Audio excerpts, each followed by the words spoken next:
Des policiers racistes malmena une femme noire âgée dans un centre commercial, sans savoir qui était son fils.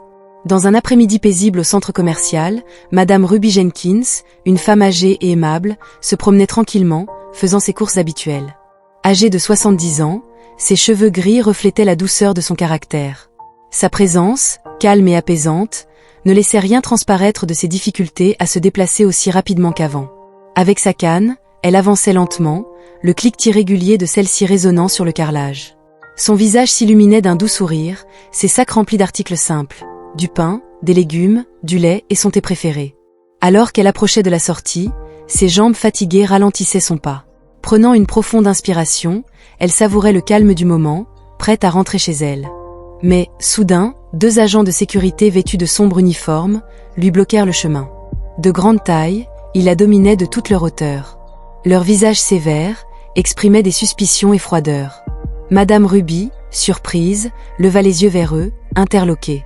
L'un des agents prit la parole d'une voix basse et accusatrice. « Madame, nous devons vous parler. » Il croisa les bras, indiquant clairement qu'il n'avait pas l'intention de la laisser partir.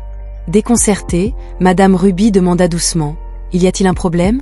Son cœur se mit à battre plus fort. « Nous avons reçu des rapports vous accusant de vol à l'étalage », ajouta brusquement l'autre agent, d'un ton dur, presque comme s'il avait déjà décidé de sa culpabilité. Le sourire de Madame Ruby s'effaça instantanément. L'accusation la heurta profondément, accélérant encore les battements de son cœur. Ses doigts agrippèrent fermement le manche de sa canne. « Non monsieur », répondit-elle, la voix tremblante. « J'ai payé tous mes articles. » Elle fouilla nerveusement dans son sac à la recherche de son reçu. Lorsqu'elle le trouva enfin, elle le brandit devant eux, mais les agents ne daignèrent même pas y jeter un coup d'œil. « Nous avons besoin que vous veniez avec nous », dit le premier agent, ignorant son geste. Madame Ruby sentit son estomac se nouer. Pourquoi ne pouvait-il pas vérifier simplement le reçu et la laisser partir? Elle avait toujours été si prudente, et avait toujours su respecter les règles. Pourquoi la traitait-il ainsi? « Mais je n'ai rien volé », tenta-t-elle d'expliquer de nouveau, sa voix trahissant sa panique grandissante. Sans préavis, un des agents lui attrapa brusquement le bras. Madame Ruby tressaillit, elle faillit lâcher sa canne. « Lâchez-moi », supplia-t-elle, alors qu'il la traînait vers l'arrière du magasin. Elle chercha désespérément autour d'elle, espérant qu'une âme charitable viendrait à son secours. Mais personne ne bougeait. Les passants observaient la scène de loin, murmurant entre eux, leurs regards empreints de jugement. Les larmes aux yeux, Madame Ruby se sentait plus seule que jamais. Son téléphone tomba de son sac, heurtant le sol dans l'indifférence des agents. Mais pour Madame Ruby, c'était un signe d'espoir. Son fils, Oliver, lui avait dit de l'appeler en cas de besoin. Et jamais elle n'avait eu autant besoin de lui. Tremblante, elle ramassa le téléphone, parvint à composer son numéro malgré les policiers qui continuaient de la traîner. Après 2 sonneries, une voix grave et familière répondit « Maman ?» Les larmes dévalaient le visage de Madame Ruby tandis qu'elle murmurait d'une voix brisée « Oliver, viens, ils me font du mal. »« J'arrive maman, tiens bon » répondit Oliver, sa voix ferme. Quelques minutes plus tard, Oliver arriva au centre commercial, le cœur battant à tout rompre. Il se précipita à l'intérieur, scrutant l'endroit. C'est alors qu'il aperçut sa mère, prise entre 2 agents de sécurité. Son cœur se serra de rage et de tristesse en voyant sa mère, petite et fragile, bousculée par ces hommes. Sans perdre un instant, il s'avança vers eux, son regard fixé sur les officiers. Ses poings se serrèrent, mais il se força à rester calme. « Maman », dit-il d'une voix grave mais maîtrisée. Madame Ruby leva les yeux vers lui, le soulagement se lisant dans ses yeux humides. « C'est une affaire qui ne vous concerne pas, monsieur », dit l'un des agents, le regard méprisant. Oliver s'avança encore, sa mâchoire serrée. « C'est ma mère », répondit-il, la voix ferme. L'officier resserra sa prise sur le bras de Madame Ruby, mais Oliver resta maître de ses émotions. « Elle n'a rien fait. Vous pouvez vérifier son reçu. Mais d'abord, vous allez la lâcher. » Face à l'autorité d'Oliver, les agents échangèrent un regard incertain. Mais l'un d'eux tenta de jouer la carte de l'intimidation. « Vous devez reculer ou nous allons appeler la police. » Un sourire amer traversa les lèvres d'Oliver. Il sortit alors son insigne et le brandit devant eux. « Je suis le capitaine Oliver Johnson du 15e arrondissement. Vous allez lâcher ma mère immédiatement. » Les agents pâlirent, bégayèrent des excuses maladroites avant de relâcher Madame Ruby.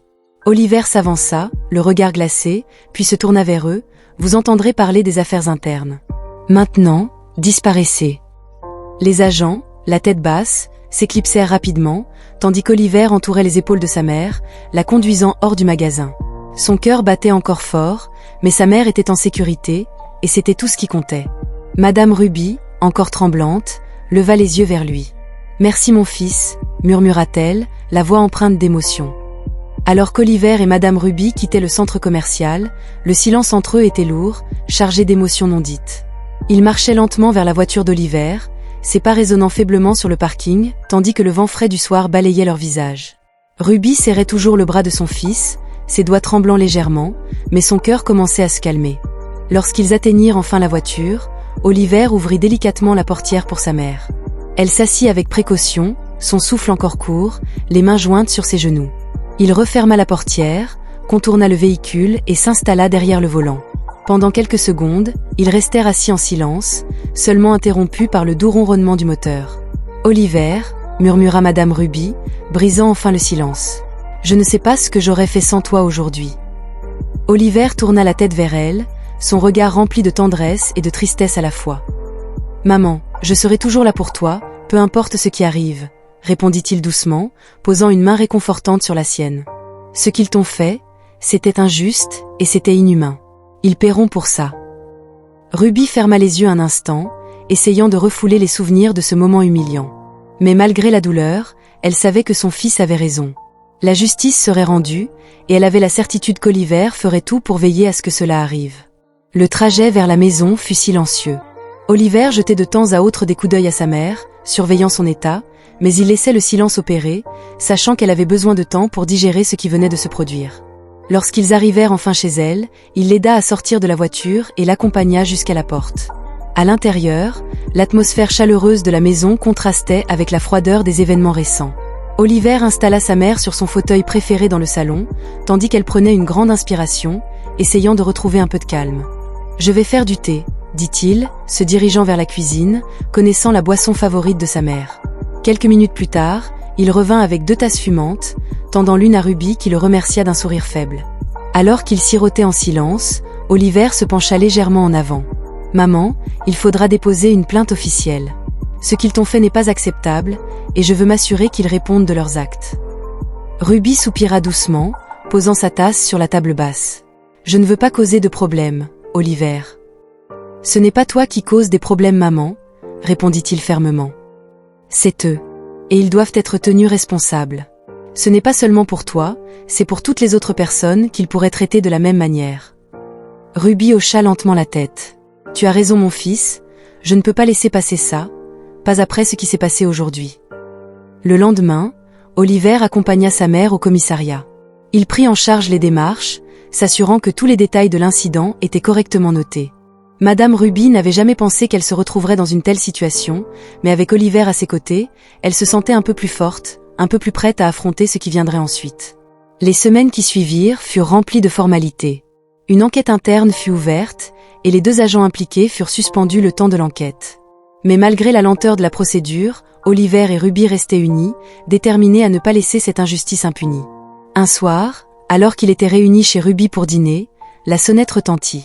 Oliver se leva pour répondre, et lorsqu'il ouvrit la porte, un homme en uniforme se tenait là, tenant une enveloppe. « C'est pour Madame Ruby », dit-il d'une voix professionnelle. Oliver prit l'enveloppe et la referma doucement, puis revint vers sa mère. « C'est pour toi », dit-il en tendant le document. Madame Ruby prit l'enveloppe avec des mains hésitantes, son cœur battant un peu plus vite. Elle l'ouvrit lentement, découvrant une lettre officielle. Après quelques secondes de lecture, elle posa le papier sur la table, les yeux écarquillés. « Ils les ont licenciés », murmura-t-elle. Oliver, qui avait lu par-dessus son épaule, hocha la tête, un soupir de soulagement s'échappant de ses lèvres. La justice a été rendue, maman. Ruby resta silencieuse un moment, assimilant la nouvelle. Puis, elle se tourna vers son fils, une lueur de gratitude dans les yeux. « Merci mon fils, c'est en partie grâce à toi. »« Tu n'as pas besoin de me remercier maman, » répondit-il doucement. « C'est dans mes droits de te protéger. » Ruby sourit faiblement, essuyant une larme solitaire qui roulait sur sa joue. Pour la première fois depuis des semaines, elle se sentait enfin en paix, sachant que, malgré tout, elle n'était pas seule. Son fils avait veillé sur elle, et cela comptait plus que tout. L'histoire de Madame Ruby, partagée dans les médias, éveilla de nombreuses réactions.